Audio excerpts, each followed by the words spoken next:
Sampurasun. Kumaha damang?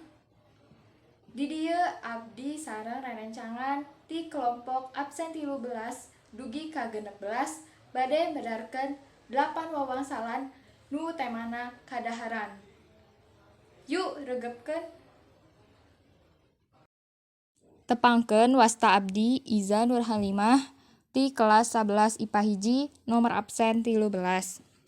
Di dieu abdi bade medarkeun 2 wawangsalan nu temana kadaharan. Nu kahiji, gorengan haneut ti Bandung. Kuring motong sayur heula. Wangsalna. Wangsalna naon cing? Wangsalna nyaeta bala-bala. Jadi gorengan haneut ti Bandung teh nyaeta bala-bala. Dicirian ku kecap nu sorana murwakan ti sareng bala-bala nyaeta kecap heula. Nu kadua, kueh goreng siga bantal. Warnana sarua munding. Wangsalna. Wangsalna naon cing? Wangsalna nyaeta odading. Jadi kueh goreng siga bantal teh nyaeta odading. Dicirian ku kecap nu sorana murwakan ti jeung odading di padalisan kadua nyaeta munding. Odading teh kadaharan nu kungsi piraltea ku si Mang Oleh. Sakitu wae wawangsalan ti abdi. Saterasna aya haira nu bade medarkeun wawangsalan. Hatur nuhun.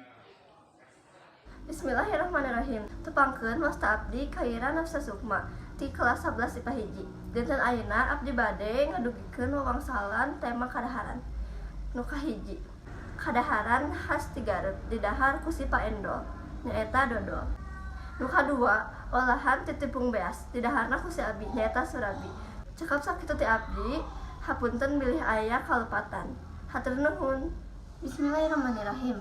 Tepangkeun wasta abdi Kansana Diva Sukma ti kelas 11 IPA hiji. Dinten ieu abdi bade ngadugikeun wawangsalan temana kadaharan. Nu kahiji nyaeta kadaharan khas ti Medan, loba nu nyangka ti Ambon. Naon sok? Nyaeta bika Ambon. Nu kadua es tina kalapa muda dijieunna ku si Selin. Nyaeta es lilin. Cekap sakitu ti abdi, hatur nuhun. Keun wasta simkuring Kusuma Aji ti 11 IPA hiji.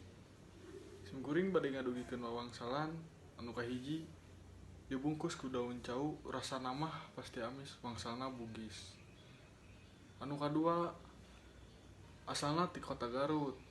Bentukna teh ngaburayot wangsalna burayot. Sakitu ti kelompok abdi hapunten bilih aya kakirangan. Wassalamualaikum warahmatullahi wabarakatuh.